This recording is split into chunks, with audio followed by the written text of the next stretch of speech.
সঙ্গে কাজ আল্লাহ করে দে। সুজুদ সাল্লাল্লাহু মসজিদে নববীতে বসে আছে, একটা মেসেলে যাচ্ছে, রাস্তা দিয়ে, মদিনার মসজিদের নববীর রাস্তা, সামনে রাস্তা দিয়ে। হুজুর কি বলে, দেখো শোনো, ও আমার সাথীরা শোনো, ওই যে একটা মেসেলে যাচ্ছে না, জান্নাতি মেয়েকে দেখবে, জান্নাতি মেসেলে কে কেমন দেখবে, ওই যে মেসেলেটা যাচ্ছে দেখেন, এটা জান্নাতি মেসেলে।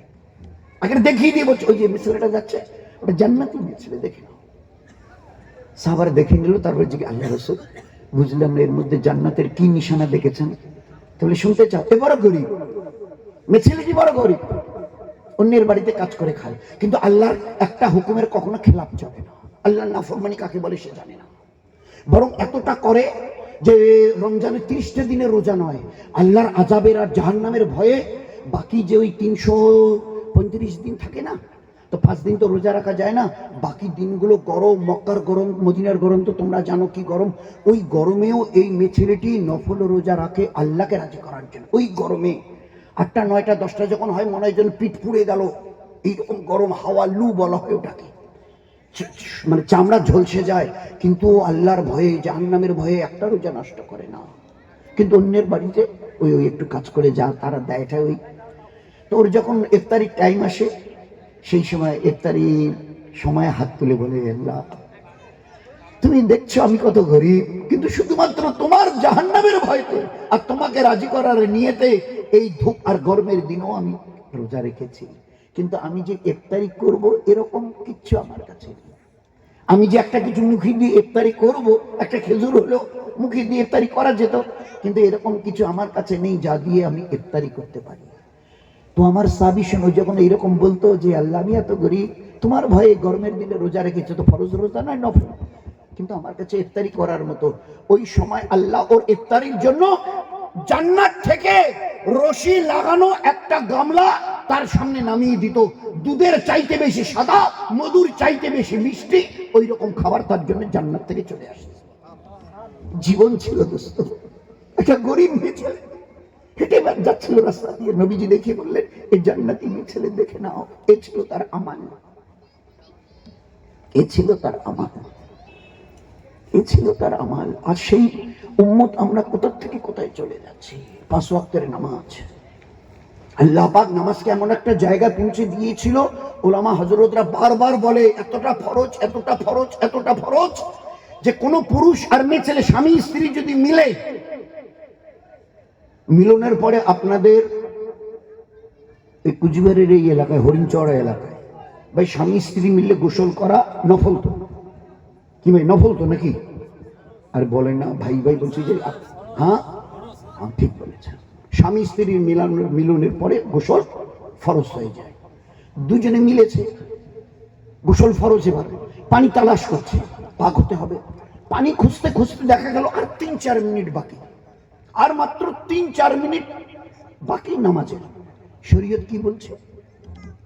ও মিয়া এবং ও বিবি, কাজা নয়, দেরি নয়, মাটি থেকে একটা কুলুক ঢিলে তুলে ওই অবস্থায় তায়াম্মুম করে আল্লাহর ভয়ে ভীত হয়ে দাঁড়িয়ে যাও। তোমার জন্য কাজার ইজাজত নেই, তুমি দাঁড়িয়ে যাও, আল্লাহর ভয়ে ভীত হয়ে পড়ে নাও, আল্লাহ কবুল করে নেবেন, কিন্তু কাজার কোনো ইজাজত নেই। শরীয়ত বলছে যেখানে গোসল ফরজ হয়ে গেছে আর আমি নামাজ পড়বো বলে আল্লাহর ইবাদতে আমাকে দাঁড়াতে হবে, পাক না হলে দাঁড়াই কি করে, এই করতে করতে দেখা গেল আর 3-4 মিনিট বাকি। শরীয়ত কি বলছে? ওই অবস্থায় একটা মাটির ঢেলা তুলে তায়াম্মুম করে আল্লাহর ভয়ে ভীত হয়ে দাঁড়াও। পেশাব পায়খানা ফিরেছি, পাক হবো বলে পানি তালাশ করছি, আর ওই করতে করতে আর 2-3 মিনিট বাকি। শরীয়ত কি বলছে? ওই অবস্থায় একটা মাটির ঢেলা তুলে নিয়ে তায়াম্মুম করে নামাজে দাঁড়িয়ে যাও, আল্লাহ কবুল করে নেবে, কিন্তু কাজা করিও না, কাজার ইজাজত নেই। একটা মা তার বাচ্চা প্রসব করছে, বাচ্চার কিছু অংশ বের হয়ে এসে ও বাচ্চাকে কাতরাচ্ছে, এখনো রক্ত আসে নাই। শরীয়ত কি বলছে? ও ঈমানওয়ালীরা, তাকে এই সময় বলো তুমি নামাজ পড়ে নাও। তো বলে আমি তো নড়তে পারি না, আমার তো জান চলে যাচ্ছে, কারণ তার বাচ্চার কিছু অংশ বেরিয়ে এসছে। শরীয়ত বলছে এই অবস্থায় তাকে বলো যে আমি তো দাঁড়াতে পারবো না, রুকু সেজদা কি করে করবো, হুজুর জন্য কি করে যাব? বলে তোমাকে কিচ্ছু করতে হবে না, যদি তুমি পারো আমরা একটা মাটির শুকনো ঢেলা দিচ্ছি ছোট, এটা দিয়ে তায়াম্মুম করে না, যদি না পারো আমরা তায়াম্মুম করে দিচ্ছি। আর তোমাকে দাঁড়ানো, কিয়াম করা ফরজ, রুকু ফরজ, সেজদা করা ফরজ, এগুলো তো সব ফরজ ওয়াজিবের মধ্যে, তোমাকে কিচ্ছু করতে হবে না। ওই অবস্থায় তুমি যেভাবে শুয়ে আছো চোখের ইশারায় ওই ওয়াক্তের নামাজ পড়ে নাও, তোমার জন্য কাজার কোনো এজাজত নেই শরীয়তে। সেই নামাজের সঙ্গে কি ব্যবহার করছি আজ বলুন? শরীয়তের হুকুম এটা। এখনো খুন আসেনি, কিছু অংশ বাচ্চার বেরিয়ে এসছে, ওই অবস্থায় সেজন্য চোখের ইশারায় এই আল্লাহু আকবার, মনে মনে মনে মনে চোখের ইশারায় সূরা কিরাত, মনে মনে আমি রুকুতে গেলাম, মনে মনে মনে উঠে দাঁড়ালাম, মনে মনে আমি এবারে সিজদায় গেলাম।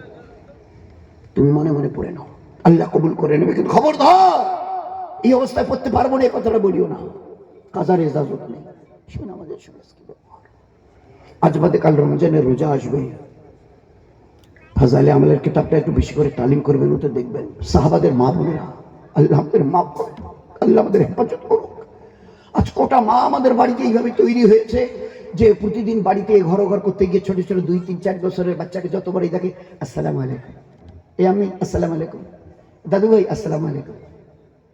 আরে তোমরা মা, তোমরা বোন, বিবি, বেটি, বাড়িতে যতবার বাচ্চা কাচ্চাদের সঙ্গে দেখা হয় সালাম দেওয়া না করতে থাকো, 2, 4, 5, 10 দিন করে দেখো, তারপরে ও বাচ্চার আগে তুমি আর সালাম দিতে পারবে না, ওই আগে সালাম দেবে।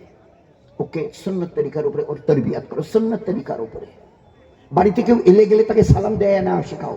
এখন আমরা টাটা বাই বাই, আপনারা তো শহরের লোক করেন না, গ্রামে গিয়ে দেখেন আব্বু ওই তোমার নাতি দেখো, মা কোলে করে নিয়ে আব্বা আগে আগে যাচ্ছে আর আমি তার আগে না তার পিছনে, মার কাছে আসবো, কলেজ মোড়ে আসতেছি, তো পাশের বাড়ি থেকে মাটা একটা বাচ্চা কোলে, 1.5 বছরের বাচ্চা হবে, কোলে নিয়ে, পরে বুঝলাম যে ইনি ওনার আব্বা হবে, সামনে দিয়ে যাচ্ছে, বাস ধরবে। তো মাটা এবারে বাচ্চাকে কোলে নিয়ে বলছে আব্বু তোমার নাতি দেখো টাটা দিচ্ছে, মা হাতটা নিয়ে টাটা দেখাচ্ছে। আমাদের মরে যাওয়া ভালো ছিল এর চাইতে। নাম নিচ্ছি নবীর উম্মত, আর জীবনের তরিকা হচ্ছে ইহুদার নাসারা। চিন্তা করা যায় সব। শুনে রেখে দি, আমরা আমাদের ইয়ং যুবক তবকাটা এই যে চুলের স্টাইল, দাড়ির স্টাইল একটু একটু একটু রেকটিফাই করি। দিনকে আল্লাহ দিয়েছে, দালিয়ে নূর দিন দিয়েছে। Try to rectify yourself, save yourself from the fire of hell.